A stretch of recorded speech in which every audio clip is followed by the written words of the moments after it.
Bonjour. On a un petit moment un peu particulier, une interview, sur un thème qui est un peu le signe sous lequel on voulait placer la séance plénière, qui va commencer tout à l'heure à 16h50, qui est l'héroïsme, les héros. C'est vrai que souvent, s'agissant de l'histoire de France, voire s'agissant de l'histoire des Outre-mer, on parle beaucoup de victimes, et ça a été un des thèmes assez lacérants dans les dernières décennies. On parlait même de concurrence des victimes au sein de la communauté nationale, et donc on s'est dit, ben, si on inversait la problématique et qu'on exaltait, qu'on montrait qu'il y a des héros de toutes sortes, en France, outre-mer, et parfois aussi que nous avons en tête des héros d'autres pays. Et donc pour introduire et inspirer un petit peu le débat que nous aurons tout à l'heure, eh bien, on a choisi une personnalité exceptionnelle. Je crois que tout le monde admire ici, j'espère. Christiane Taubira, ministre de la Justice, garde des Sceaux. Bonjour Madame le Ministre. Merci beaucoup. Christiane Taubira, êtes-vous héroïque? Non, je n'ai pas besoin de l'être parce que je vis une période de paix, une période où on peut se battre, où on doit se battre, mais en ne risquant pas ce que les héros risquent en général. Mais est-ce qu'il y a des moments héroïques? Est-ce que vous en avez traversé? Est-ce qu'un débat parlementaire peut être épique? Oui, il peut être épique, effectivement. Il peut être aussi assez désastreux. Il peut être assez lamentable pour les idées qu'il permet de diffuser. Mais on doit simplement, je pense, être fidèle à ses convictions, fidèle à ses valeurs. Ça demande parfois du courage, ça demande parfois de prendre des risques. Mais la vie, c'est ça. Donc, moi, j'ai eu la chance de choisir souvent, très très souvent, même toujours, j'ai choisi. J'ai changé souvent d'épisodes de ma vie. Donc, intellectuellement, je n'ai aucune difficulté à changer de vie. J'ai une espèce de nomadisme qui est pour moi une obligation, une condition, une obligation de remise en question permanente, d'interrogation sur mes convictions d'une part et d'autre part sur les actions que je conduis au titre de ces convictions. L'héroïsme, c'est le courage de changer soi-même, c'est le courage de changer les choses. C'est d'abord la lucidité, c'est-à-dire savoir à quel moment on vit et où on vit. C'est s'interroger sur ce qui entrave ce à quoi on pense profondément, on croit profondément. Moi, je crois à l'égalité entre les êtres humains. Je crois à l'égalité et à l'égale dignité des cultures. Je crois que tous les peuples ont droit au respect. Je crois à ça. Je crois à l'intégrité de chaque personne humaine.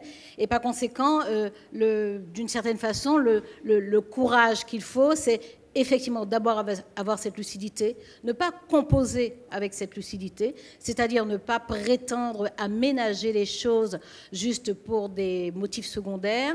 Et pour le reste, c'est tous les jours qu'il y a des personnes héroïques. C'est tous les jours, il y a des personnes, je pense à des familles monoparentales où les femmes font des miracles tous les jours. Et lorsqu'on pense à nos territoires, dans les Outre-mer, dans les Outre-mer, moi, ma maman, par exemple, elle a été héroïque pratiquement tous les jours.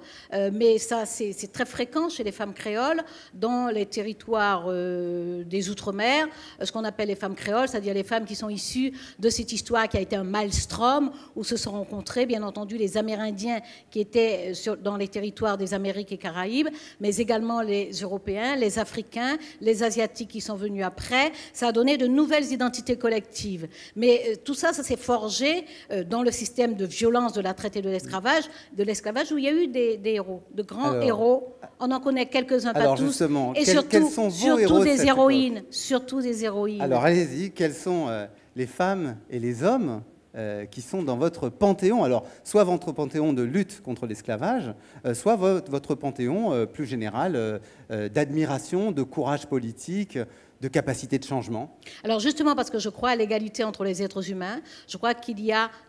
Édouard Glissant parlait des humanités. Il parlait des humanités pour expliquer que l'humanité est plurielle. Mais ces humanités forment une humanité. Et parce que je crois à ça, moi je vais piocher partout. Je vais où je veux. Donc je prends en Afrique, Je prends en Égypte, Alors vous prenez qui je en prends Afrique, en par Europe, exemple? je prends aux Amériques, je prends en Asie, je prends partout. Ben, en Afrique, par exemple, je prends la reine Nzinga de Pandango, parce que c'était une femme absolument brillante d'une part et extrêmement courageuse, qui a levé une armée pour s'opposer à la pénétration portugaise et à l'instauration du système esclavagiste. En Égypte, je prends Hatshepsut, j'en prends aussi en Afrique du Sud. Voilà, je prends où je veux. Et puis il y en a dans les Amériques, bien entendu, et puis il y en a à la période de l'esclavage. Puis je prends aujourd'hui aussi, j'en prends. Alors qui aujourd'hui? Tiens, allez-y. Une femme comme Toni Morrison, par exemple, parce que l'héroïsme, c'est aussi du courage intellectuel, c'est aussi du courage pour transformer le monde, c'est aussi surtout du talent, une capacité à transformer les êtres humains, où qu'ils soient. C'est-à-dire qu'à partir du moment où ils entrent en contact avec vous, même incidemment, vous arrivez à les transformer en profondeur. Et la littérature parvient à le faire, les arts parviennent à le faire aussi, une peinture peut le faire. Le travail de Jean-Michel Basquiat, par exemple, a réussi cet effet-là aussi. La musique de James Brown, même si ce n'est pas ma musique préférée, mais il y a une espèce de défi au monde, il y a une façon de s'afficher et de dire, ben, voilà qui je suis, vous m'avez écrasé, vous m'avez nié, mais voilà qui je suis. Ces extravagances vestimentaires, c'était une façon de renvoyer les codes dans les coulisses. Tout ça, ça fait des héros. Et puis en Guyane, évidemment, mais moi je veux pas, je pense qu'ici il y a Martinique, Guadeloupe, Guyane, Réunion, partout, donc je ne veux pas mettre plus en avant les héroïnes et les héros de la Guyane. Moi ce que je peux dire surtout, c'est que... Dites-nous-en au moins deux. En Guyane? Bah oui. On a Bonny, par exemple, on a Bonny, on a Adom, Jérôme, Pompée. Et puis les figures de femmes sont moins connues, mais je crois qu'elles ont été de vraies héroïnes. Il y a aussi en Amérique du Sud, je pense à Dandara, par exemple, au Brésil, qui a été à un moment la compagne de Zumbi, mais de palmarès. Mais je pense que surtout, les figures de femmes ont moins surgi. D'abord, les figures d'hommes ont du mal à surgir. Vraiment, ce sont des recherches d'historiens obstinés et parfois même juste de militants. Ce sont des recherches qui les font émerger. Mais les femmes ont forcément été héroïques. Parce que lorsqu'on voit ce que sont nos sociétés, le rôle des femmes dans nos sociétés, le courage qu'elles montrent, forcément il y a une lignée, forcément il y a une longue filiation dans le temps de courage de femmes, de résistance de femmes. Et les femmes ont été résistantes sous des formes connues, collectivement. Lorsqu'elles organisaient le départ des nègres marrons, lorsqu'elles faisaient diversion sur place, lorsqu'elles préparaient des mixtures pour empoisonner le bétail, les femmes ont participé aux luttes. Et cette mémoire collective de lutte a été transmise. Et c'est ce qui explique la place de la femme dans les Amériques et dans les Caraïbes en particulier. Alors vous dites qu'elle a été transmise, en même temps vous dites que ces noms ne sont pas connus. Est-ce que vous avez le sentiment, et là je pose la question un petit peu de manière provocante, mais est-ce que vous n'avez pas le sentiment que certains héros de l'histoire nationale sont plus exaltés que d'autres? Et au fond, est-ce qu'on enseigne suffisamment? Est-ce qu'on diffuse suffisamment? Est-ce que la connaissance de ces personnalités héroïques d'outre-mer est assez importante ici en France, aujourd'hui évidemment, aujourd'hui ici au pavillon Graviel évidemment, mais ailleurs le reste de l'année? Est-ce qu'il n'y a pas un travail à faire? Mais incontestablement, mais de toute façon l'histoire n'est ni une science exacte, ni une science neutre. C'est-à-dire que l'histoire transmet... Oui. Là c'est elle qui me titille parce qu'elle sait que je suis historien. Oui, non, mais ça n'empêche pas que l'histoire puisse être écrite avec rigueur. Mais vous savez vous-même, en tant qu'historien, que ce que vous écrivez aujourd'hui peut être modifié, y compris substantiellement, dans 20 ans, parce qu'une déclassification d'archives, parce que des éléments nouveaux, parfois des éléments nouveaux qui sont apportés par des militants de la société civile, parce que des militants de la mémoire, qui exigent, qui ont des bribes de connaissances, qui les font valoir, et qui oblige les historiens à interroger ces bribes de connaissances. Donc vous savez bien que l'histoire n'est pas une science exacte parce que c'est l'histoire des êtres humains, des hommes, des sociétés. Ensuite, que ça n'est pas une histoire neutre, ça n'est pas une matière neutre. Sauf quand c'est moi. Parce que...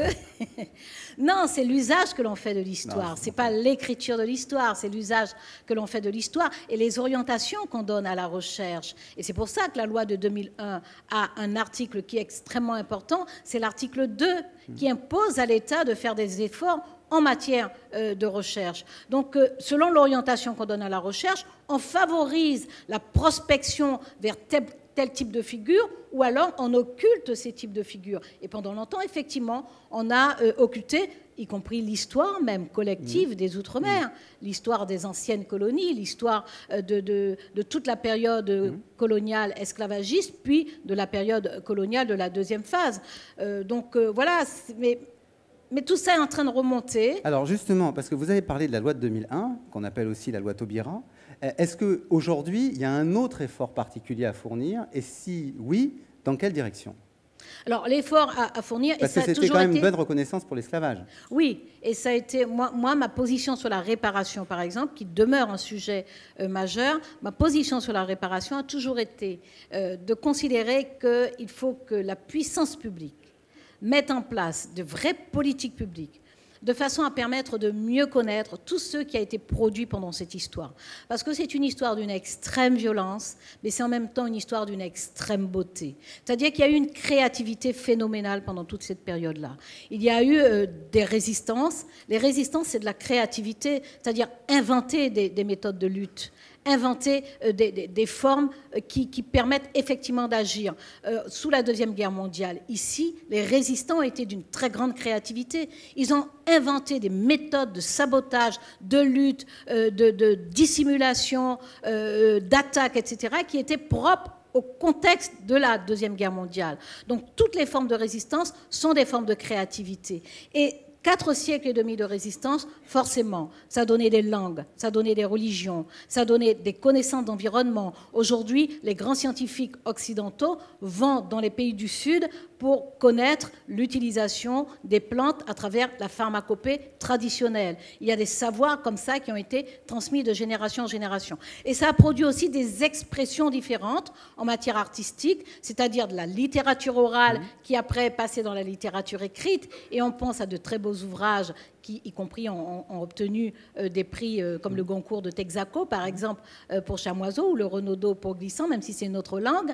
Il y a donc toutes ces formes, la peinture, toutes ces formes, les danses, les chants. Il y a une créativité phénoménale, et moi, je pense qu'il est temps, effectivement, qu'on arrive à mettre en lumière cette créativité, parce que ça enrichit le patrimoine de l'humanité et parce que ça doit nourrir aujourd'hui les nouvelles générations. Donc avec une politique publique spécifique, un soutien spécifique à la créativité dans cette direction? Oui, ce sont des politiques, voilà, des politiques pour des musées, des politiques pour la formation, la connaissance des cultures, des musiques, la transmission, l'échange, la compréhension. Parce que lorsque les hommes, les femmes se rencontrent en un lieu, c'est ça l'esclavage, la traite négrière et l'esclavage. C'est-à-dire que les continents entrent en contact et durablement. Donc dans le commerce triangulaire, vous avez ces hommes, ces femmes qui partent d'Europe, qui arrivent en Afrique, qui capturent des personnes, qui les transportent dans les fonds de cales négriers, de navires négriers, les emmènent dans les Amériques. Mais là, après, la vie, elle se poursuit. C'est-à-dire que les Amérindiens, les esclaves, les maîtres européens, ce sont des gens qui vivent là, sur un même territoire, en un même lieu, qui sont obligés de communiquer entre eux, d'où les langues créoles. Ils inventent des langues. Les musiques qui viennent de là, elles sont forcément imprégnées des influences des musiques amérindiennes qui étaient déjà présentes, des musiques africaines transportées par les captifs, des musiques européennes là, qui étaient encore pratiquées par les maîtres, et des musiques qui ensuite arrivent et viennent se coller à tout ça. Je pense aux migrations qui ont lieu d'Asie, des autres terres de Caraïbes, etc. Donc tout ça, il est important qu'on le connaisse, qu'on le comprenne. Et tout ça aussi, surtout, qu'on ait un point d'orgue, bien entendu, c'est d'abord le blues et ensuite le jazz. Alors j'entends le blues et le jazz, et j'ai quand même une petite question qui me taraude, qui me titille. Vous parlez très bien de la rébellion. Vous parlez très bien de ceux qui se sont dressés pour lutter contre des lois iniques ou des systèmes de domination violents, la résistance, les réfractaires antillais, Eboué, toutes ces personnalités-là. En même temps, ce sont des gens qui sont allés contre la loi, qui sont allés contre l'ordre établi. Vous êtes aujourd'hui ministre de la Justice, garde des Sceaux. Alors, comment est-ce que cette action peut vous inspirer dans votre réflexion quotidienne, dans vos décisions ? Avant d'être ministre de la Justice, avant d'être garde des Sceaux, évidemment, j'avais une vie politique et des engagements. Il m'est déjà arrivé de dire publiquement et d'écrire que lorsque la loi est injuste, selon les circonstances, lorsqu'on est dans un système de paix, on se bat pour changer la loi. Mais j'ai toujours dit qu'on doit obéir à la loi, parce qu'il n'y a pas, sans loi, il n'y a pas de vie sociale, il n'y a pas de vie commune possible. Mais il y a des périodes paroxystiques. Lorsque, par exemple, Deuxième Guerre mondiale en France. Les lois sont les lois de Vichy. C'est-à-dire que la République est révoquée et des lois racistes, antisémites sont promulguées. On n'obéit pas à ces lois-là. On n'obéit pas à ces lois-là.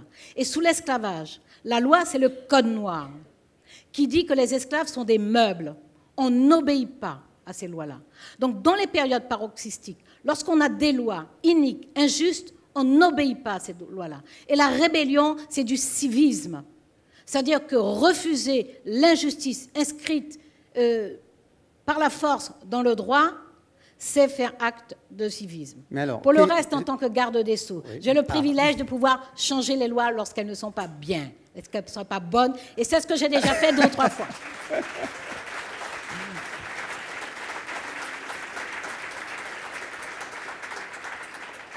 Ça aurait presque pu être le mot de la fin.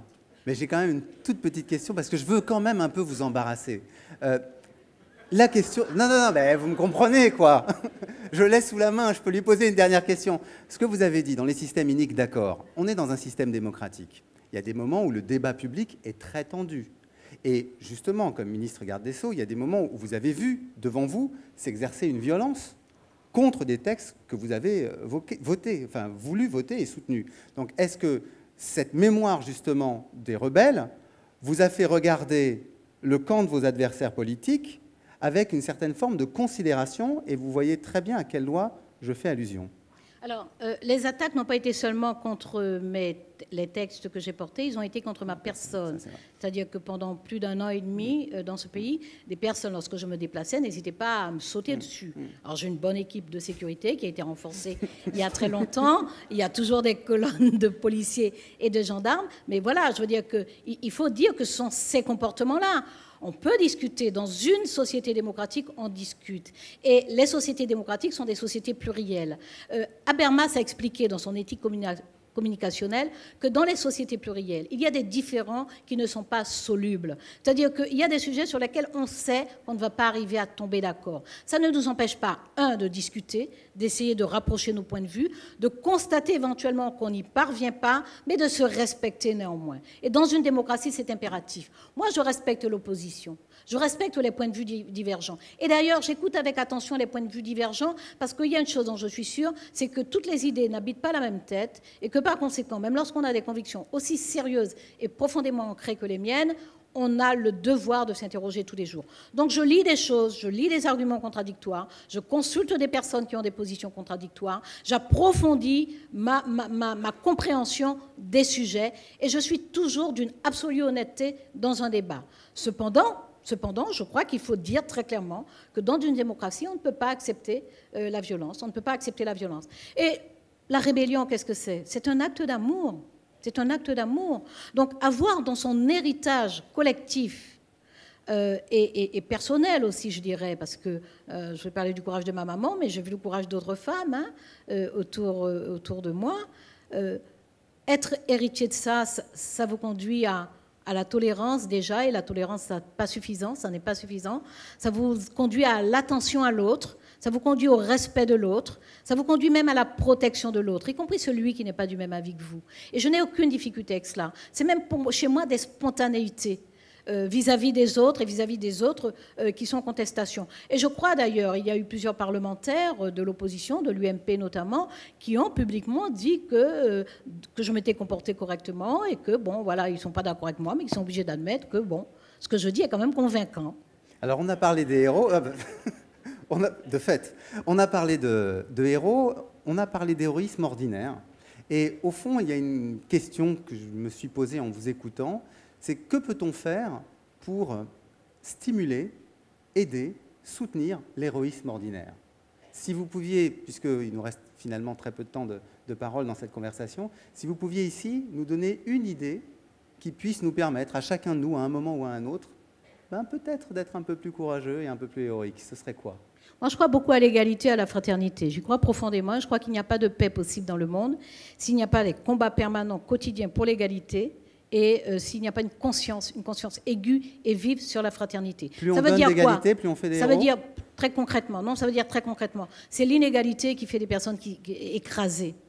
Et lorsqu'on croit à l'égalité, qu'on se bat pour l'égalité, donc pour la justice sociale, on aide des personnes qui sont en difficulté. L'héroïsme ordinaire, aujourd'hui, lorsque la pauvreté progresse, lorsqu'il y a des guerres partout, lorsque on n'a pas accès à l'éducation, lorsqu'à certains endroits on n'a pas accès à l'eau, lorsqu'on n'a pas accès à une activité économique professionnelle qui donne une utilité sociale, l'héroïsme ordinaire, c'est de tenir la tête haute et de faire face à ça. Vous savez, en Afrique du Sud, je suis allée en Afrique du Sud, le régime d'apartheid avait été abrogé, mais il existait aujourd'hui encore, d'ailleurs, concrètement, malheureusement, il y a encore de vraies séparations. Mais j'ai visité des bidonvilles, j'ai rencontré des femmes, plantureuses d'ailleurs pour la plupart. C'est toujours impressionnant pour moi parce que tout le monde voit mon gabarit. Donc quand je suis face à une femme plantureuse, j'ai toujours l'impression d'être devant la prospérité. Elles sont dans un... Elles sont dans un bidonville. Moi, ces femmes, elles m'ont parlé de Victor Hugo, elles m'ont parlé d'Émile Zola, elles m'ont parlé d'auteurs grecs aussi, et nous avons échangé dans un bidonville à Alexandra. Moi, je parle avec une vieille dame noire, et je parle de choses que moi, j'ai apprises à l'école et à l'université. C'est absolument phénoménal. Voilà une héroïne. Voilà une héroïne. Un mot que vous n'avez pas prononcé, alors que Alexandra, c'est le lieu où a été rédigée la charte de la liberté de l'ANC. La liberté, c'est important ? Oui, c'est essentiel. C'est essentiel. Mais la liberté, il y a l'obligation du garde des Sceaux d'assurer les libertés individuelles. Et je suis extrêmement vigilante là-dessus, d'assurer les libertés publiques. Il nous reste mais une seconde. Il faut être libre dans sa tête. Il faut être libre dans sa tête. Ça, c'est impératif.